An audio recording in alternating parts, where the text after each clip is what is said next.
मित्रांनो, भगवान बुद्ध आणि त्यांचा धम्म हा ग्रंथ आपण समजून घेत आहोत. आजच्या भागात म्हणजे 40व्या एपिसोडमध्ये आपण बघणार आहोत चतुर्थ खंडातील भाग दुसऱ्यामधील कर्म. चला तर सुरू करूया.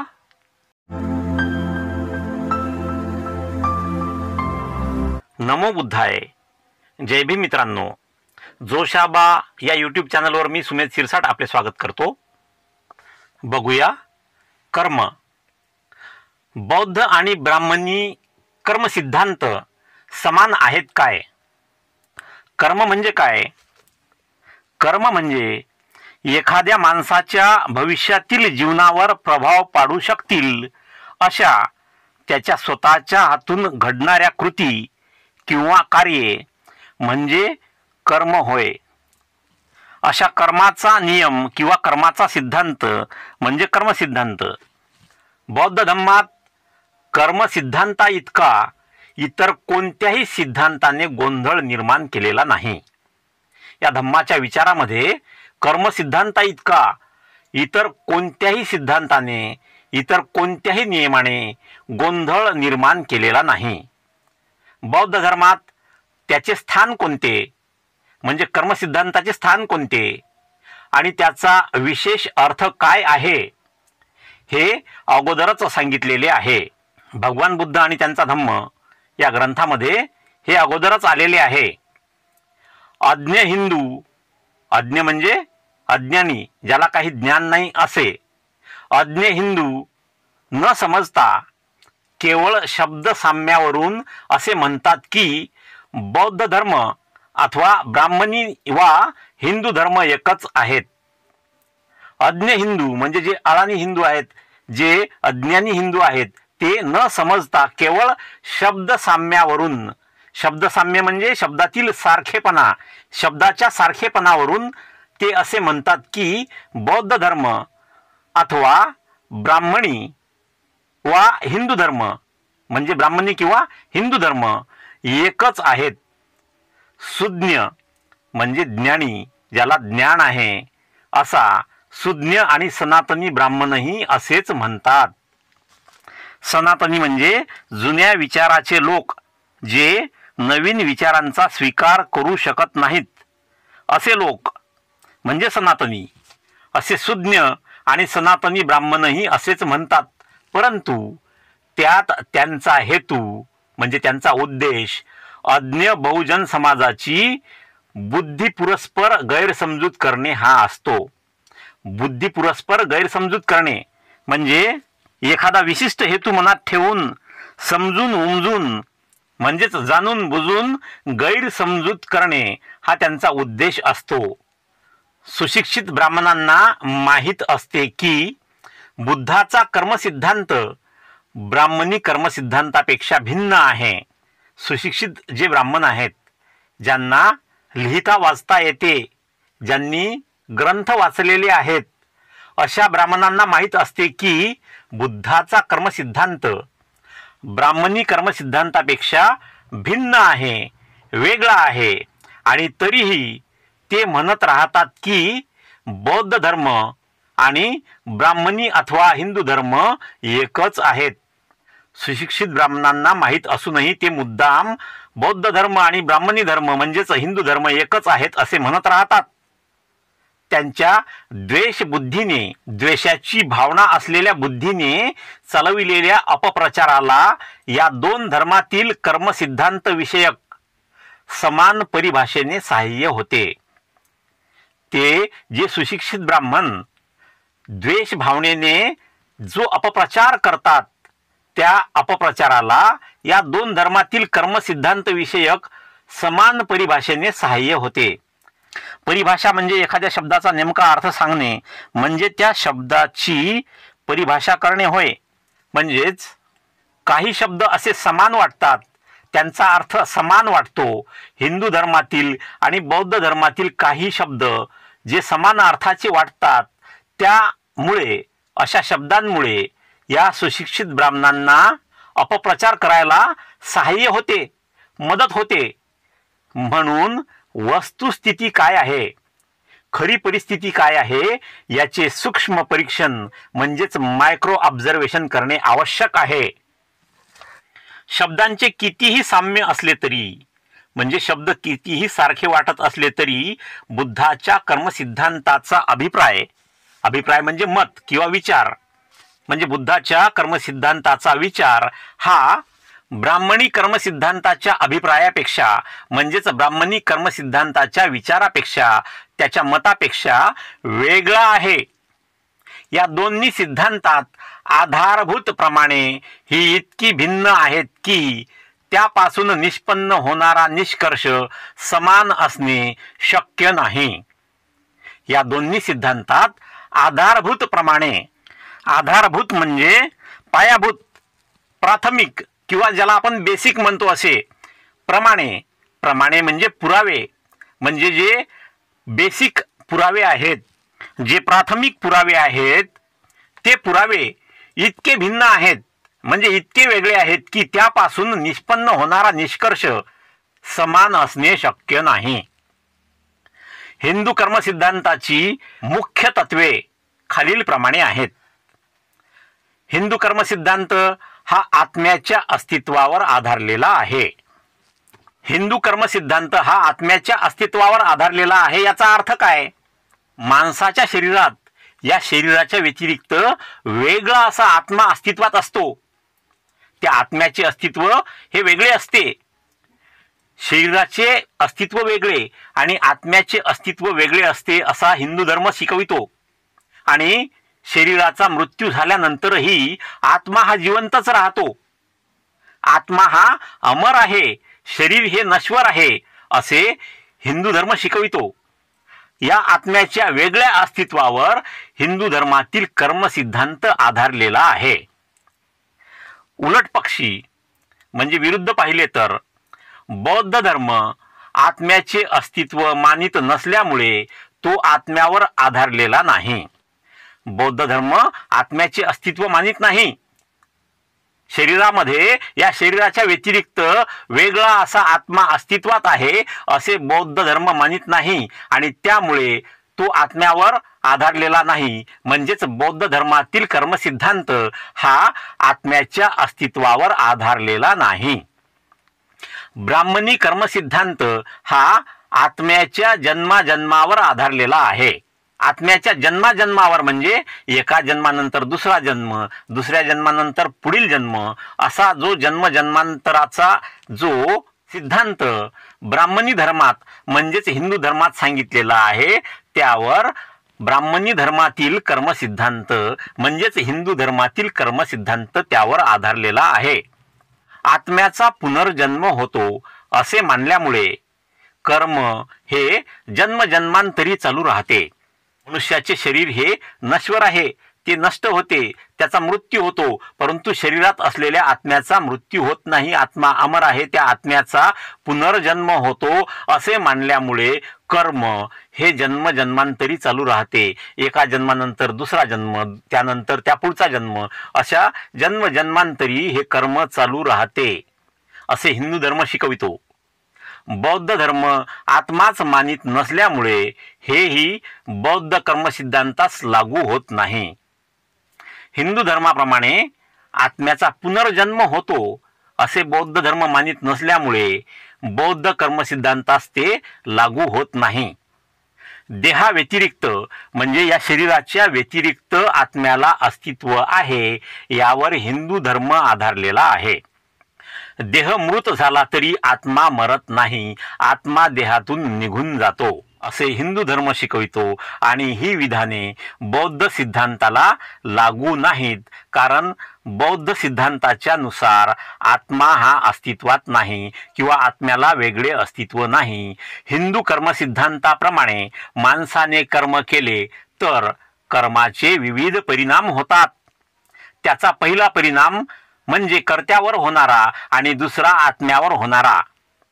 हिंदू कर्मसिद्धांत असे सांगतो की माणूस जे कर्म करतो त्याचे विविध परिणाम होतात, त्याच्या कर्माचे विविध परिणाम होतात. त्याचा पहिला परिणाम म्हणजे त्या कर्त्यावर होणारा, म्हणजे त्या कर्त्याच्या शरीरावर होणारा परिणाम, आणि दुसरा परिणाम म्हणजे त्या शरीरातील आत्म्यावर होणारा परिणाम.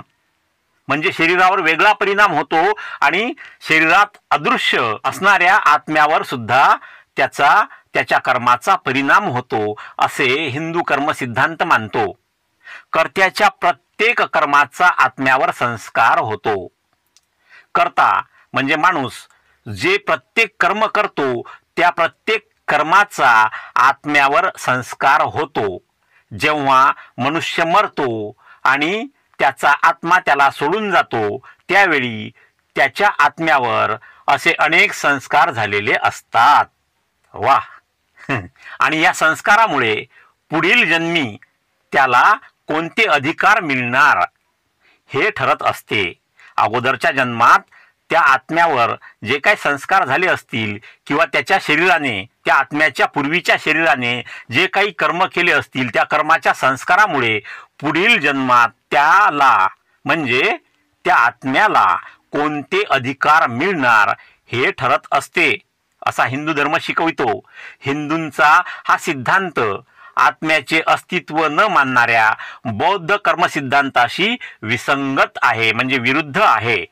वरील कारणामुळे बौद्ध कर्मसिद्धांत आणि हिंदू कर्मसिद्धांत हे एकच असू शकत नाहीत.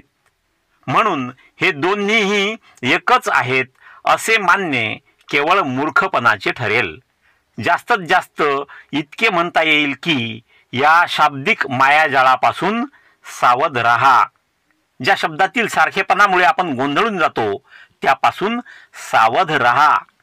व्हिडिओमध्ये पुढे जाण्या अगोदर मित्रांनो आपणास विनंती आहे की जोशाबा या चॅनलच्या माध्यमातून आपल्या महापुरुषांच्या विचारांचा तसेच बौद्ध धम्माचा प्रचार आणि प्रसार व्हावा असे आपल्याला वाटत असल्यास कृपया ज्यांनी अद्याप सबस्क्राईब केले नसेल त्यांनी लगेच सबस्क्राईब करून बेल आयकॉनला ऑल वर सेट करा.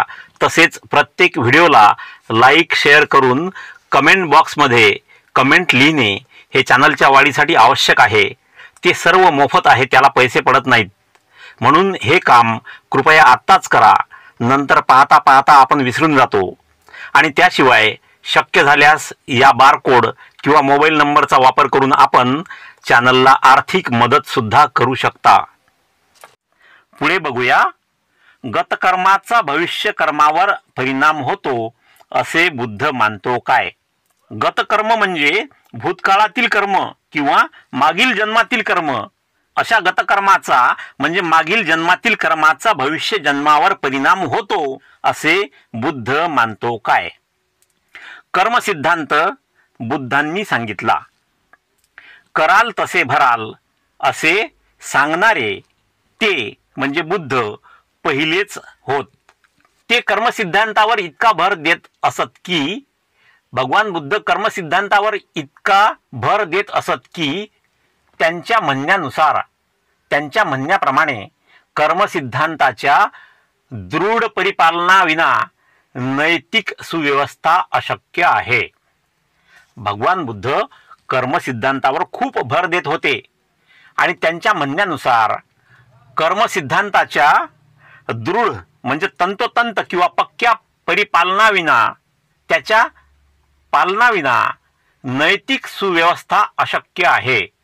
समाजातील नैतिक सुव्यवस्था अशक्य आहे. भगवान बुद्धांचा कर्मसिद्धांत हा कर्म आणि त्याचा वर्तमान जीवनावर परिणाम ह्या पुरता मर्यादित होता. भगवान बुद्धांचा कर्मसिद्धांत हा कर्म आणि त्या कर्माचा वर्तमान जीवनातील म्हणजे या जीवनातील परिणाम ह्या पुरता मर्यादित होता. तथापि अधिक विस्तृत असाही एक कर्मसिद्धांत आहे जो हिंदूंचा आहे आणि या कर्मसिद्धांताप्रमाणे गतजन्मीच्या कर्माचा कर्मात अंतर्भाव होतो, समावेश होतो. म्हणजे गतजन्मी मागील जन्मी तुम्ही जे काही कर्म केले त्या कर्मांचा या जन्मातील कर्मांमध्ये समावेश होतो. माणूस गरीब कुळात जन्मास आला तर या सिद्धांताप्रमाणे त्याचे कारण त्याचे गतजन्माचे दुष्कर्म. एखादा माणूस जर गरीब कुटुंबात जन्मास आला असेल तर त्याचे कारण काय? त्या माणसाने मागील जन्मात जे दुष्कर्म केले, जे वाईट कर्म केले ते होय. तो श्रीमंताच्या घरात जन्मला तर त्याचे कारण गत जन्मीचे सत्कर्म. जर एखादा माणूस श्रीमंत घरात जन्मला असेल तर त्याचे कारण म्हणजे त्याने मागील जन्मात केलेले सत्कर्म, मागील जन्मात केलेले चांगले कर्म. जन्मतःच माणसात काही व्यंग असले तर त्याचेही कारण त्याचे गत जन्मीचे दुष्कर्म. जन्मतःच एखाद्या माणसात जर काही शारीरिक व्यंग असेल तर त्याचे कारण त्याचे मागील जन्मीचे वाईट कर्म. हा अत्यंत दुष्ट सिद्धांत आहे. कर्माचा असा अर्थ लावला तर माणसाच्या श्रमाला काहीच स्थान उरणार नाही. सर्व काही जर मागील जन्माच्या कर्मावर अवलंबून असेल तर या जन्मात काहीही करण्यासाठी उरणार नाही. सर्व काही गत जन्मीच्या त्याच्या कर्माने पूर्वनियोजित केल्यासारखे होईल. म्हणजे त्याचं भविष्य, प्रत्येक माणसाचं भविष्य गतजन्मीच्या कर्माप्रमाणे, त्याने मागील जन्मात जे काही कर्म केले, जे काही काम केले त्याच्यानुसार या जन्मातील त्याचे भविष्य ठरलेलेच आहे असे होईल. हा विस्तृत कर्मसिद्धांत बौद्धपणीतच आहे असा अनेक वेळा भगवान बुद्धावर आरोप करण्यात येतो. हा जो विस्तृत कर्मसिद्धांत आहे, जो हिंदू धर्मातील आहे, हा कर्मसिद्धांत बौद्धप्रणीतच आहे. म्हणजे बौद्धानेच बनवलेला आहे, भगवान बुद्धांनीच तो बनवलेला आहे असा अनेक वेळा भगवान बुद्धांवर आरोप करण्यात येतो. परंतु भगवान बुद्ध खरोखरच हा सिद्धांत मानित होते काय? ह्या सिद्धांताची बरोबर परीक्षा करण्यासाठी तो ज्या शब्दात सामान्यता सांगितला जातो, म्हणजे हा सिद्धांत ज्या शब्दात सामान्यता सांगितला जातो त्यापेक्षा वेगळ्या शब्दात सांगणे योग्य होईल. गतकर्म म्हणजेच मागील जन्मातील कर्म हे माणसासमवेत जाते असे म्हणण्यापेक्षा ते वारसा म्हणून येते, ते मागील जन्मातील कर्म वारसा म्हणून येते हे म्हणणे अधिक संयुक्तिक आहे, म्हणजे अधिक योग्य आहे. शब्दाच्या या परिवर्तनामुळे वांशिकतेच्या नियमांवर कर्मसिद्धांताची कसोटी लावता येते. शब्दांच्या या परिवर्तनामुळे, या बदलामुळे वांशिकतेच्या नियमावर कर्मसिद्धांताची कसोटी लावता येते, म्हणजे या कर्मसिद्धांताची परीक्षा पाहता येते. त्याप्रमाणेच या शब्द परिवर्तनाने, या शब्दांच्या बदलाने त्या सिद्धांताच्या अभिप्रेत आणि रूढ अर्थाला बाधा येत नाही. जे दोन प्रश्न एरवी माणसाला या सिद्धांताविषयी विचारणे शक्य झाले नसते ते तोच सिद्धांत निराळ्या भाषेत मांडल्यामुळे शक्य झाले आहे. हे जे दोन प्रश्न आहेत त्या दोन प्रश्नांची उत्तरे दिल्याशिवाय हा सिद्धांत स्पष्ट होत नाही. पहिला प्रश्न हा की गतकर्माचा वारसा कसा लाभतो? मागील कर्माचा म्हणजेच मागील जन्मातील कर्माचा वारसा कसा लाभतो? त्याची प्रक्रिया कशी असते? दुसरा प्रश्न असा की वांशिकतेच्या दृष्टीने गतकर्माचे रूप कसे असते? वांशिकतेचा जर विचार केला तर गत जन्मीच्या कर्माचे रूप कसे असते? ते वंशानुगत, वंशपरंपरेनुसार माता पितरांपासून चालत आलेले असते की नंतर स्वतः संपादलेले असते, म्हणजे स्वतः कमावलेले असते. आपल्या माता पितरांपासून आपल्याला काय मिळते? शास्त्र सांगते, म्हणजे विज्ञान सांगते, जेव्हा वीर्यजंतूचा गर्भाशयातील अंड्याशी संयोग होतो तेव्हा प्राण्याच्या जीवनाला प्रारंभ होतो. वीर्यजंतूच्या शिराचा अंड्यातील केंद्रानुत प्रवेश होणे म्हणजे उत्पत्तीचा प्रारंभ, म्हणजेच नवीन जीवनाचा प्रारंभ. प्रत्येक मनुष्य प्राण्याचा उगम हा मातेच्या गर्भाशयातील अंडे आणि पित्याचा वीर्यजंतू यांच्या संयोगाने, म्हणजे यांच्या मिलनाने, म्हणजेच दोन सजीव पदार्थांच्या दोन कणांच्या युतीने होत असतो. दोन कणांच्या युतीने होत असतो. युती म्हणजे काय? एखादा उद्देश साधण्यासाठी दोन किंवा अधिक घटकांच्या एकत्र येण्याला युती म्हणतात. राजकारणामध्ये युती हा शब्द आपण ऐकलेला आहे. दोन किंवा अधिक पक्ष एकत्र येतात, त्यांच्या एकत्र येण्याला युती म्हणतात. ह्या विषयासंबंधी चर्चा करण्यासाठी जो यक्ष बुद्धाकडे आला होता, यक्ष हा काल्पनिक आहे, देवांनी एखाद्या गोष्टीचे रक्षण करण्यासाठी निर्माण केलेले जीव म्हणजे यक्ष. असा यक्ष बुद्धाकडे आला होता. त्याला माणसाची उत्पत्ती मातापितरांमुळेच होते असे बुद्धाने सांगितले. त्यावेळी भगवान बुद्ध राजगृहाजवळील इंद्रकर पर्वतावर वास करीत होते, म्हणजे राहत होते. यक्ष त्यांच्याजवळ जाऊन म्हणाला, भगवान म्हणतात, पार्थिव आकार रूप म्हणजे जीव नव्हे, मग जीव सशरीर कसा होतो? पार्थिव आकार, पार्थिव म्हणजे डोळ्यांनी दिसणारा आकार म्हणजेच रूप. जीव नव्हे, मग जीव सशरीर कसा होतो, म्हणजे त्या जीवाला शरीर कसे प्राप्त होते? जीवाला ह्या अस्थी, अस्थी म्हणजे हाड, हे जठर, पोट कुठून मिळतात? आईच्या गर्भाशयात हा आत्मा कसा लटकलेला असतो? याला भगवंतांनी उत्तर दिले, प्रथम कलल होतो. कलल म्हणजे काय? रज आणि वीर्याच्या संयोगाने म्हणजे मिलनाने, म्हणजेच स्त्री पुरुषांच्या मिलनाने गर्भाशयात तयार होणारा पातळ थर म्हणजे कलल. प्रथम कलल होतो, नंतर अर्बुद.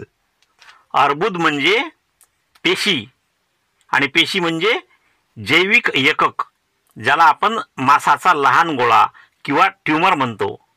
असा मांसाचा लहान गोळा किंवा ट्यूमर तयार होते. त्यापासून पेशी वाढते आणि पेशीपासून घन होऊन, घन म्हणजे कठोर होऊन किंवा आकार घेऊन तो वृद्धी पावत राहतो.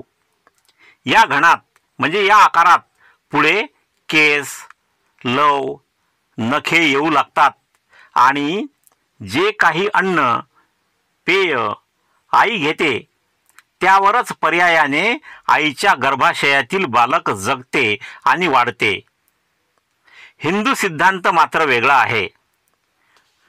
तो सिद्धांत म्हणतो, म्हणजे हिंदू सिद्धांत म्हणतो, शरीर वंशानुगत माता पित्यांपासून प्राप्त होते, परंतु आत्म्याचे तसे नाही.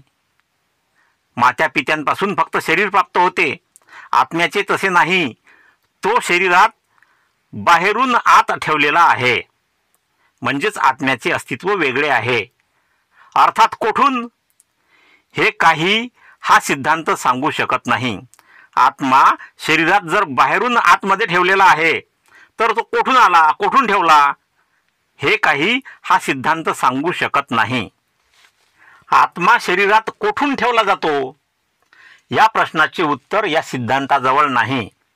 आता गतकर्माचे स्वरूप कसे असते, मागील जन्मीच्या कर्माचे स्वरूप कसे असते, या दुसऱ्या प्रश्नाकडे वळताच एका गोष्टीसंबंधी निश्चिती केली पाहिजे. ती म्हणजे कर्म हा वंशानुगत गुणविशेष समजावयाचा की स्वतःच संपादलेला गुण समजावयाचा. म्हणजे कर्म हे वंशानुगत आलेले आहे की माणसाने ते स्वतः संपादलेले आहे, म्हणजे स्वतः कमावलेले आहे. या प्रश्नाचे उत्तर आल्याशिवाय वंशानुक्रमाच्या शास्त्रीय सिद्धांताची त्याला कसोटी लावता येत नाही. शास्त्रीय सिद्धांताची म्हणजे विज्ञानाच्या सिद्धांताची त्याला कसोटी लावता येत नाही. परंतु या किंवा त्या दृष्टीने त्याचे उत्तर आले तरी हा कर्मसिद्धांत हा अर्थपूर्ण आहे किंवा अर्थहीन आहे हे ठरविण्यास शास्त्र सहाय्य करू शकेल काय? शास्त्रानुसार मुलात आईबापाचे गुण विशेष उतरतात. विज्ञानानुसार मुलात आईबापाचे गुण उतरतात, त्यालाच वंशपरंपरा म्हणतात किंवा आनुवंशिकता म्हणतात.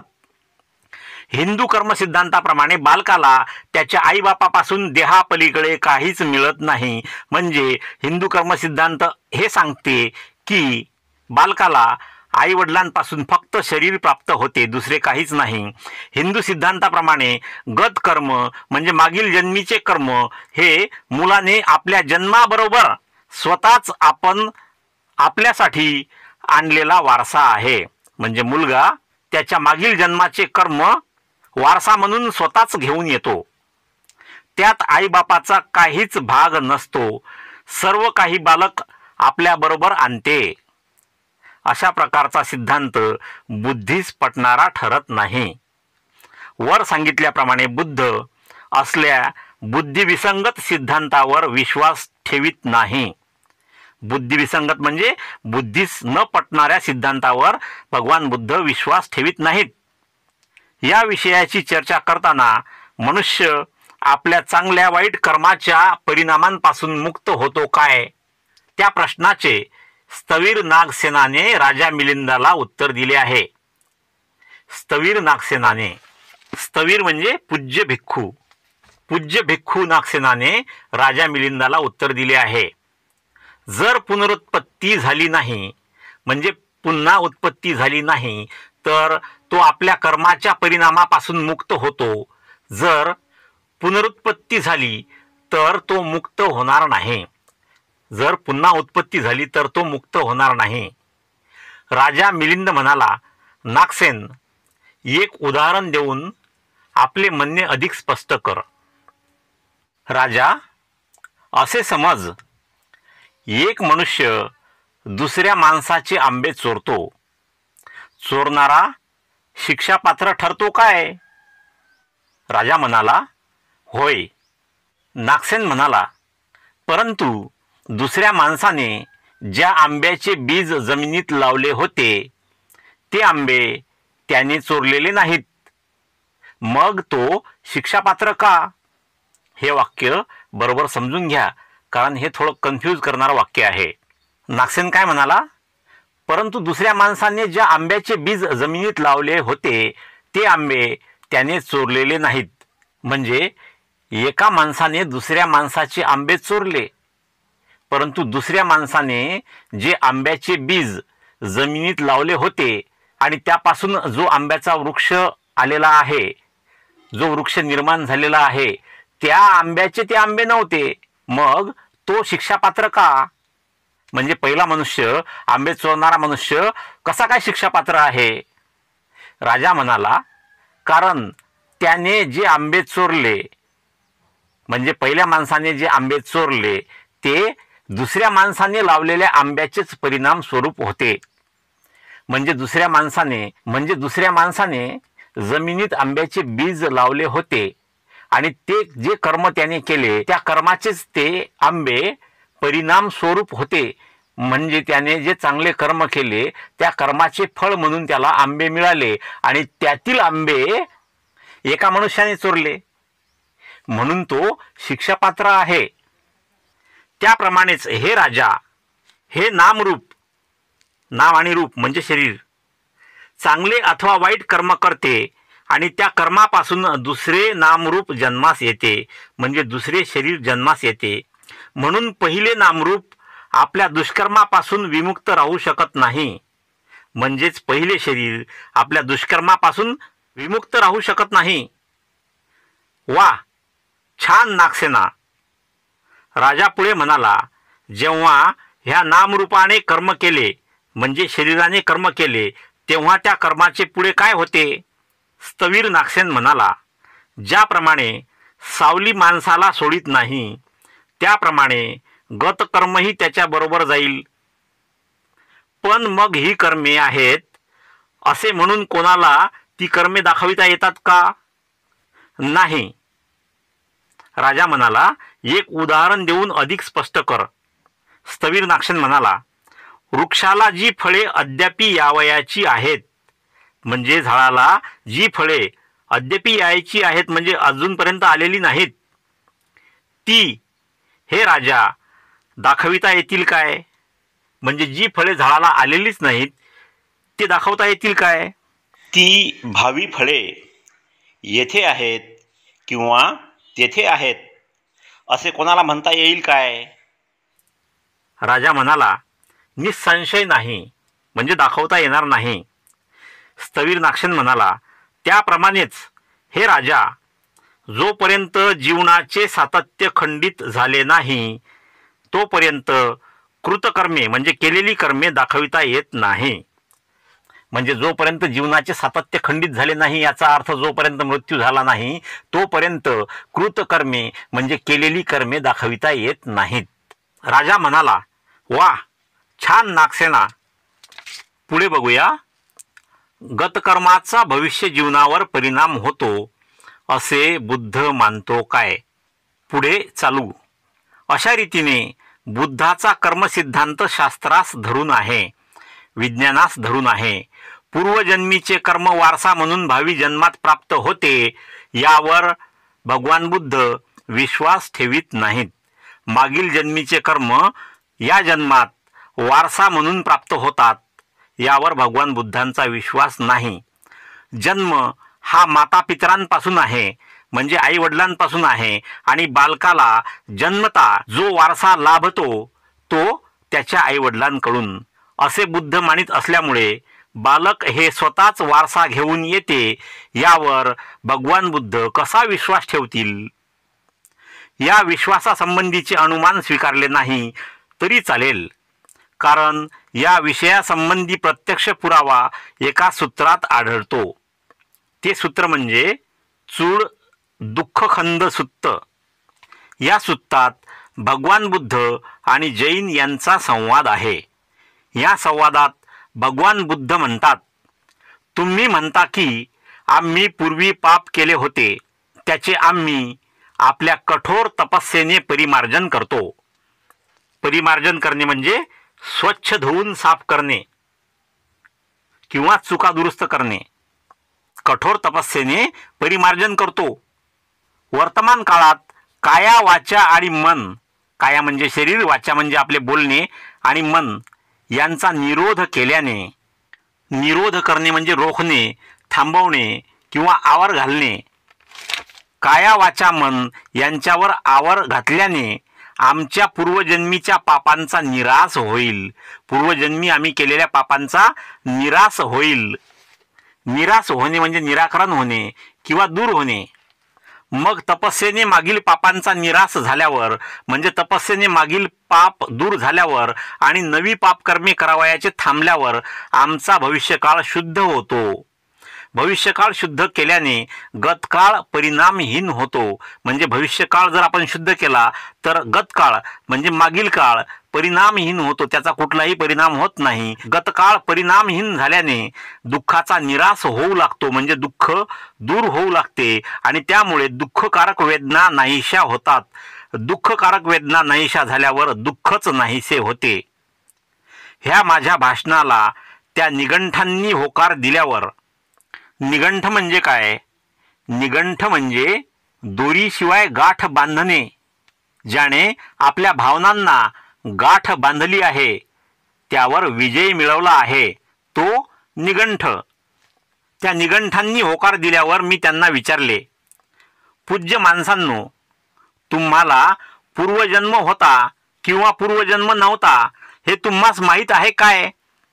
या जन्माच्या पूर्वी, या जन्माच्या अगोदर तुम्ही पूर्वी जन्म घेतला होता की नव्हता हे तुम्हाला माहीत आहे काय?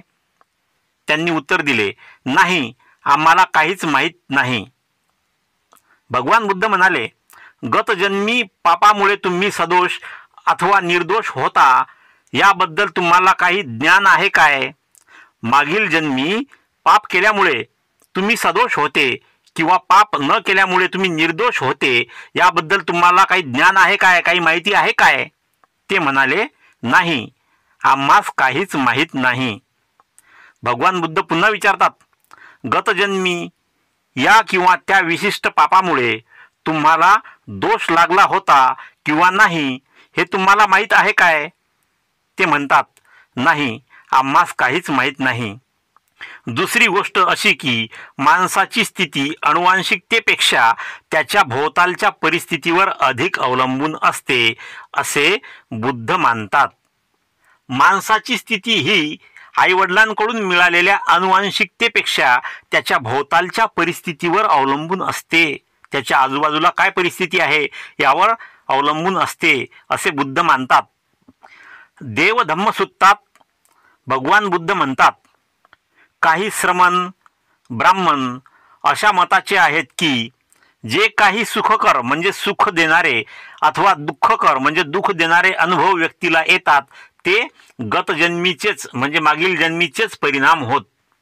म्हणून ते म्हणतात, गतजन्मीच्या पापकर्माचे परिमार्जन केल्याने म्हणजे गतजन्मी जे पापकर्म केले त्या पापकर्माचे परिमार्जन केल्याने म्हणजे ते पापकर्म धुवून काढल्याने, स्वच्छ केल्याने आणि नवीन पापकर्मे करण्याचे थांबविल्याने भविष्य काळात सोसावयाचे काहीच उरत नाही. पापकर्मे क्षय पावतात म्हणजे नष्ट होतात, नाहीसे होतात. नि पापकर्माचा क्षय झाल्याने म्हणजे पापकर्म नष्ट झाल्याने दुःखाचा उच्छेद होतो. उच्छेद म्हणजे पुन्हा कधीही निर्माण होणार नाही असे नष्ट होणे म्हणजे अशा प्रकारे दुःख नष्ट होतात की जे पुन्हा निर्माण होत नाहीत. दुःखाचा उच्छेद झाल्याने वेदना नाहीशा होतात आणि वेदनांचा क्षय झाल्याने म्हणजे वेदना नाहीशा झाल्याने अखिल दुःखाचा, अखिल म्हणजे संपूर्ण दुःखाचा उच्छेद होतो म्हणजे संपूर्ण दुःख हे कायमचे नष्ट होते असे निगंठांचे म्हणणे आहे. प्राण्यांचे सुखकारक म्हणजे सुख देणारे आणि दुःखकारक म्हणजे दुःख देणारे अनुभव हे जन्मकाळच्या परिस्थितीमुळे उद्भवतात म्हणजे गत जन्मातील परिस्थितीमुळे उद्भवतात, मागील जन्मातील परिस्थितीमुळे उद्भवतात असे निगंठ म्हणत असतील तर त्यांचे ते म्हणणे दोषास्पद आहे, दोष देण्यास योग्य आहे. आणि जन्मकालीन परिस्थिती म्हणजे या जन्मातील परिस्थिती त्याचे कारण नाही. म्हणजे प्राण्यांच्या सुखकारक, सुख देणारे आणि दुःख देणारे अनुभव जे आहेत त्या अनुभवांना या जन्मातील परिस्थिती कारण नाही असे ते म्हणत असले तरी सुद्धा त्यांचे म्हणणे दोषास्पद ठरते म्हणजे दोष देण्यास योग्य ठरते. भगवान बुद्धाची ही विधाने म्हणजे भगवान बुद्धांची ही वाक्ये आपल्या प्रश्नांच्या दृष्टीने महत्त्वाची आहेत. जर बुद्ध गतजन्मीच्या कर्मावर विश्वास ठेवीत असेल, मागील जन्माच्या कर्मावर विश्वास ठेवीत असेल तर त्या संबंधी शंका का निर्माण करतो? वर्तमान जीवनातील सुखकर अथवा दुःखकर अनुभव म्हणजे सुख देणारे अथवा दुःख देणारे अनुभव हे परिस्थिती सापेक्ष आहेत असे मानणारा बुद्ध, परिस्थिती सापेक्ष म्हणजे परिस्थितीशी संबंधित आहेत असे मानणारा बुद्ध गतजन्मीच्या कर्मावर विश्वास कसा ठेवील?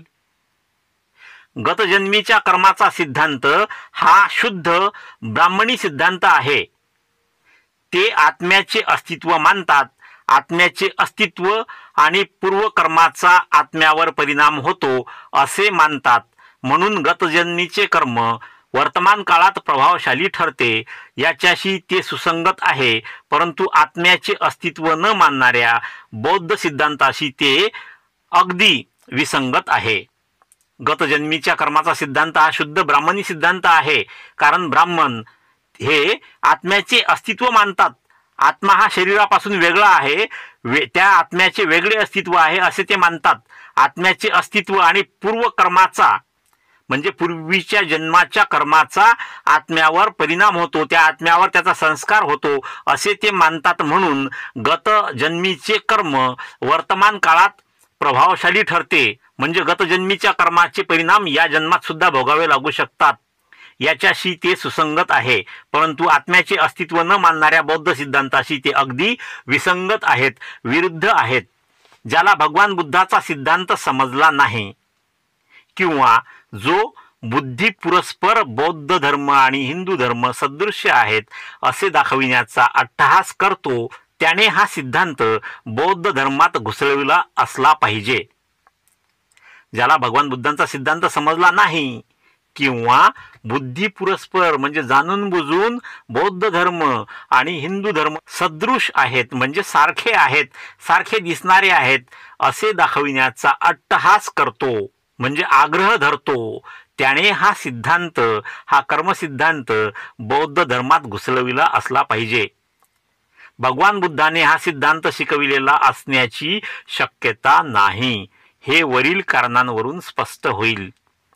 याशिवाय भगवान बुद्धाने हा सिद्धांत शिकविला नसावा या म्हणण्याला दुसरा एक सर्वसामान्य आधार आहे. पूर्वकर्म म्हणजे पूर्वीचे कर्म, पूर्वीच्या जन्माचे कर्म हे भावी जीवनाचे नियंत्रण करते. म्हणजे आपल्या आजच्या जीवनाचे नियंत्रण मागील जीवनातील कर्म करते. हा हिंदू सिद्धांत अन्यायमूलक आहे, म्हणजेच अन्यायकारक आहे. असल्या सिद्धांताचा शोध लावण्याचा हेतू काय असावा? ज्याने कोणी या सिद्धांताचा शोध लावला त्याच्या मनातील हेतू काय असावा? काय कारण असावे? त्याचा एकमेव हेतू शासन अथवा समाज यांना दरिद्री लोकांच्या दुःस्थितीच्या उत्तरदायित्वातून मुक्त करणे हा असावा. म्हणजे समाजामध्ये जे दरिद्री लोक आहेत, वाईट स्थितीतील लोक आहेत, त्यांच्या त्या वाईट स्थितीला, त्यांच्या दारिद्र्याला शासन म्हणजेच त्या काळातील राजे महाराजे आणि इतर समाज जबाबदार नसून त्यांचे म्हणजे दरिद्री लोकांचे मागील जन्मातील कर्मेच, त्यांनी मागच्या जन्मात केलेली कर्मेच त्यांच्या त्या स्थितीला, त्या दारिद्र्याला जबाबदार आहे असे लोकांच्या म्हणजे विशेषतः दरिद्री लोकांच्या मनावर बिंबवणे आणि भविष्यातील बंड दाबून टाकणे हा उद्देश त्यामागे असावा. नाहीतर असल्या अमानुष म्हणजे माणसाला न शोभणारे, क्रूर, हिंसक, पाशवी असल्या अमानुष आणि बुद्धिविसंगत म्हणजे बुद्धीला न पटणाऱ्या सिद्धांताचा शोधच लागला नसता. महाकारुणिक म्हणजे महान असा दयाळू, हे ज्याचे बिरुद प्रसिद्ध आहे. बिरुद म्हणजे प्रशंसा करण्यासाठी व्यक्तीच्या नावापुढे वापरला जाणारा शब्द म्हणजे बिरुद. महाकारुणिक हे ज्याचे बिरुद प्रसिद्ध आहे तो असला सिद्धांत उचलून धरील अशी कल्पनाही करवत नाही.